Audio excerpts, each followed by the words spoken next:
Hai teman-teman, selamat datang di channel YouTube aku.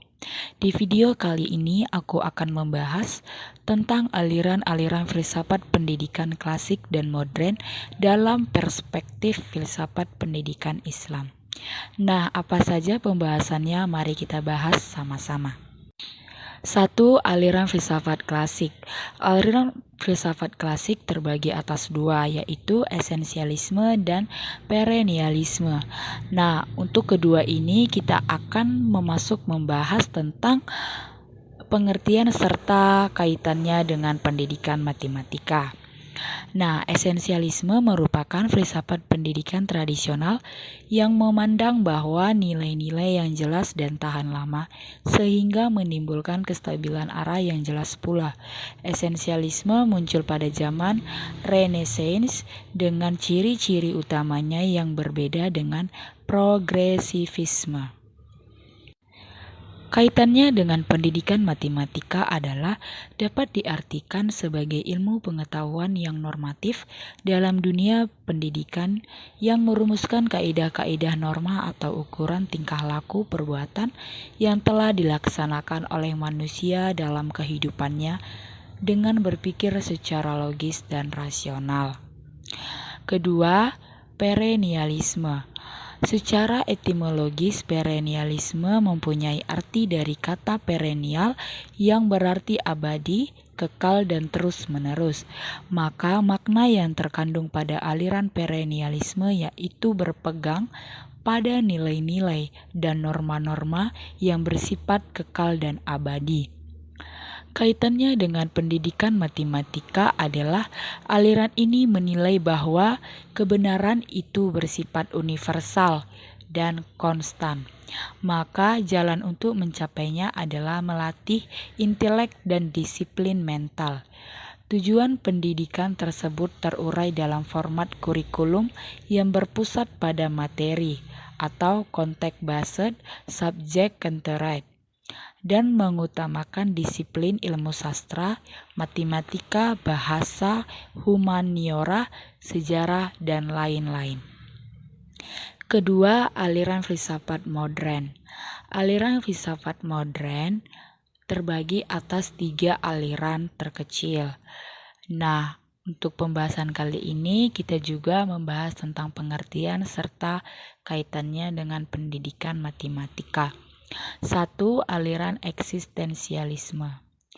Pengertian eksistensialisme kata ekstensi menurut Chef M. Dagun seperti yang diikuti Ramayulis berasal dari kata Latin existere, dari ex yang berarti keluar dan sitere yang berarti membuat berdiri.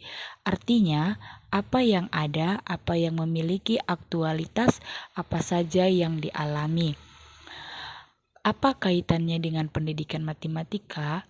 Kaitannya adalah aliran eksistensialisme menekankan agar masing-masing individu diberi kebebasan mengembangkan potensinya secara maksimal tanpa ada batas atau mutlak. Kedua adalah aliran progresivisme.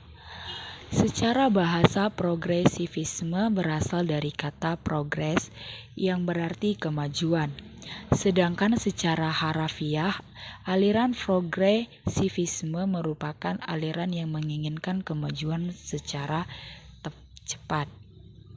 Secara istilah, progresivisme merupakan salah satu aliran yang menghendaki suatu kemajuan yang membawa perubahan. Aliran ini merupakan salah satu filsafat pendidikan modern. Jadi, aliran progresivisme merupakan suatu aliran yang menekankan pendidikan, bukanlah sekedar pemberian pengetahuan, akan tetapi berisi aktivitas yang tertuju pada pelatihan berpikir mereka, sehingga bisa berpikir secara sistematis. Nah, kaitannya dengan pendidikan matematika adalah progresivisme Sivisme memiliki peranan yang sangat krusial, khususnya dalam pengembangan potensi peserta didik melalui kreativitas menjawab soal. Pengembangan yang dimaksud adalah bahwa peserta didik dapat memperoleh pengetahuan dalam penyelesaian soal matematika yang melibatkan kreativitas, bahasa, dan seni secara mandiri, dan terus mengembangkannya atau progres menjadikan keunggulan peserta didik dalam rangka mencapai tujuan pendidikan.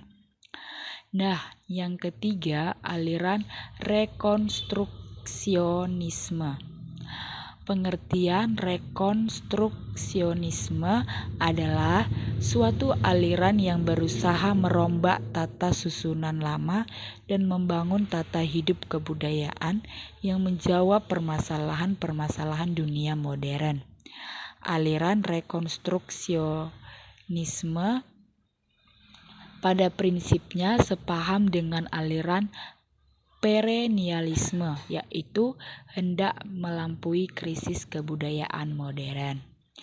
Nah, kaitannya dengan pendidikan matematika adalah rekonstruksionisme menghendaki tujuan pendidikan untuk meningkatkan kesadaran peserta didik mengenai problematika sosial, politik, dan ekonomi yang dihadapi oleh manusia secara global, dan untuk membina mereka, membekali mereka dengan kemampuan-kemampuan dasar agar bisa menyelesaikan persoalan-persoalan tersebut.